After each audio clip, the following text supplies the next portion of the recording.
This is the Hidden Killers podcast with Tony Brueski, featuring retired FBI Special Agent Jennifer Coffindaffer. What constitutes important evidence? Evidence related to a case.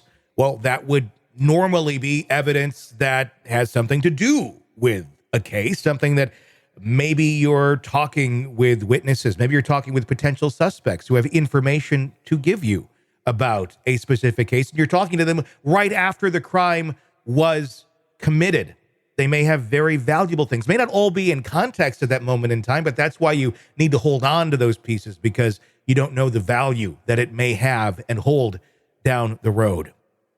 Well, not in Delphi, Indiana. That's not how that works. See, there, when you have those pieces of evidence, they just say it's not evidence at all. It's not related to the case, even when it is.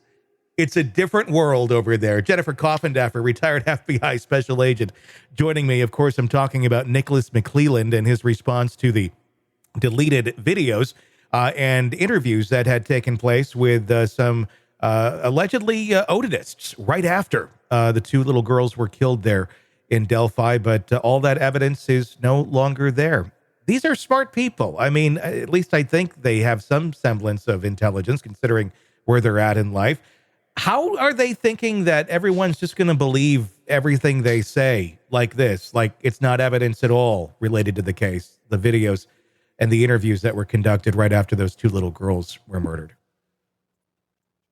You know, this is one of these cases that I think we're just on the tip of the iceberg as far as how much was done that was wrong, that was incompetent, that is just a hot mess that is going to be uncovered in terms of this police investigation for obvious reasons. A teeny tiny department trying to handle the murder of two kids that were actually found by citizenry.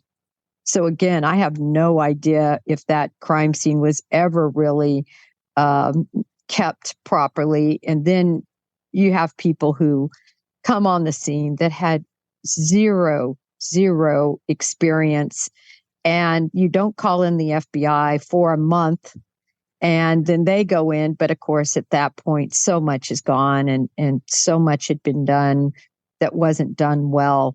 And this is one of those examples.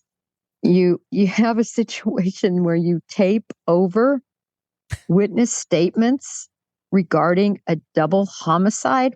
There is no way to slice this other than incompetent or on purpose. Yeah. It's one of those two. And that's what gets me. Like, it's okay if it was an accident, sure. But why try and paint this as if this wasn't important? This wasn't valuable information by any stretch of the imagination. It just screams even more incompetence with the response. I would think there'd be something more to the effect of, we're sorry, this was a misstep. It should have been kept. It was not, unfortunately. But they're like, nah, no big deal. Exactly. You know, it's better to just admit it. Yeah. To just say, this should have never happened. You know, I've explained the process before.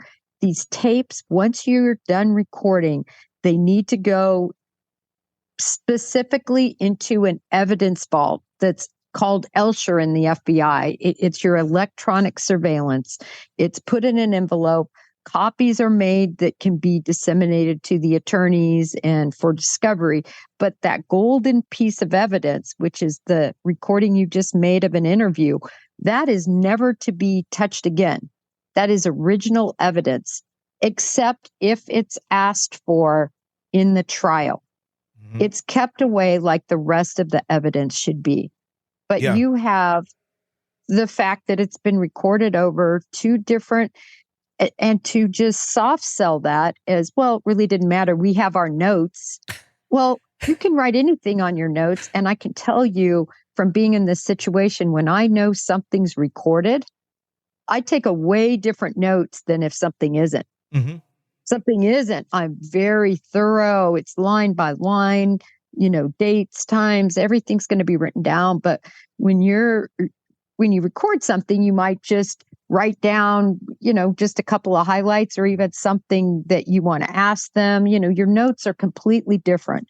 And so for them to say that, this is a perfect recitation of what happened in those interviews and it wasn't important anyway, we'll never know. It makes no sense. I mean, where this should have gone to an evidence locker and been put away and been sitting there for safekeeping for when it's needed, it seems more like they, just kind of threw it out into the break room and maybe somebody recorded a rerun of Matlock. And like, oops, that's a shame. Darn, we did that. I mean, that's about the, as silly as that is this the level of incompetence that we're talking about here with the Delphi police force? I know it's a small department. I know things are going to be done a bit differently when you're smaller. You don't have to deal with this sort of stuff all the time. It's pretty rare that you have to deal with this sort of stuff, but when it happens, it happens.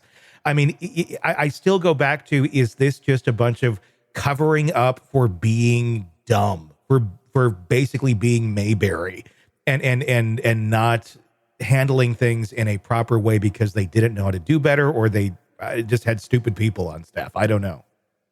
I think it truly is. The problem is incompetence mirrors cover up. Yep. That's the problem. Incompetence mirrors doing something wrong purposefully, public corruption, in other words. I don't think this started out as anything that was corrupt, but the problem is because they are trying to cover up now their missteps they should just come forward and say, listen, we didn't protect the crime scene. We went back to the crime scene and found other evidence. We had this tape over issue. We had issues with, not taking all the samplings that we probably should have. We had something fly out of the trunk of one of the officers. We lost a fingerprint possibly. All of that should just come out now. And they should apologize and move on. Because if they do have these statements that were made by him, these confessions, the 5 confessions, that could be a really good case. Yeah. The defense team for Richard Allen, I know that they are planning to question investigators here. What do you think they're going to be asking, and what do you think we're going to learn out of that? Well, are they going to be able to speak with them? That's the good question. Yes. I think it's just a motion. And remember, right now, there's a motion to get them off the case. True. So I wouldn't doubt that they're removed again from the case. I think if it's up to Judge Gold, she's going to take them off again. She's going to have a hearing. And sadly, I think that there isn't going to be a Franks hearing. And this Delphi case, I think, will go down as not only one of the worst investigated cases from its inception years and years ago, to this whole adjudication process, to the issues that have happened in terms of the attorneys and them being, fired, if you will, or forced to resign. This whole thing is one of the worst examples of a case from beginning to right now in the middle I've ever seen. Let's do a little predicting the future. Let's say 10 years from now. Richard Allen incarcerated in jail for the rest of his life? Is he dead? Or is he a millionaire because he got to sue Delphi for all of this? Oh, such a good question. It's really, to me, I just want to hear those recordings. If they have powerful recordings where he sounds in his right mind, and also I'm still convinced he did something to get back on the radar. I'm convinced he might have made some sort of admission, or he's done or said something that all these years later put their needle back on him. I'm interested in seeing all of that. But I think one of the biggest things, I tell you, if I were the defense team, I would be putting that FBI agent on the stand that did the probable cause affidavit, where they say there's probable cause to believe that Ron Logan did it. I would be putting on all that evidence. Of course, the Ron Logan's girlfriend has come out and said that Ron Logan is bridge guy. I've always known it was him. He abused me. He was sexually, uh, abusive toward me. Yeah. They're going to put her on the stand. Yeah. I mean, whatever defense team. And that's where we're going to see some doubt unless these confessions are rock solid, because other than the confession, the only thing they have is that bullet. And that bullet was cycled through the gun manually. And so the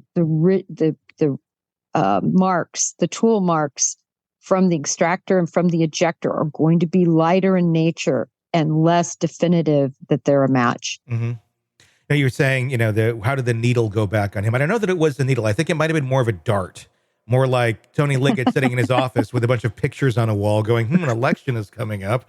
I gotta get somebody.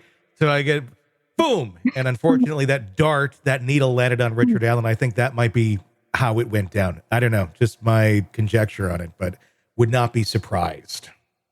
Yeah. Not a dart, but a flaming arrow. I mean, it came in hot, and we're going to see if they have what it takes. But the bottom line is, whether he is guilty or innocent, he deserves to be treated fairly. The process should be fair, and Brady material, Giglio material that exists in this matter needs to be exposed, just like those recordings. Sick of the ads? We are too. Start listening with no commercials now and get access to all of our episodes in advance of everyone else. Become a True Crime Today Premium Plus subscriber on Apple Podcasts. Search True Crime Today Premium Plus on Apple Podcasts or go to our podcast page and sign up now. True Crime Today Premium Plus. Sign up now.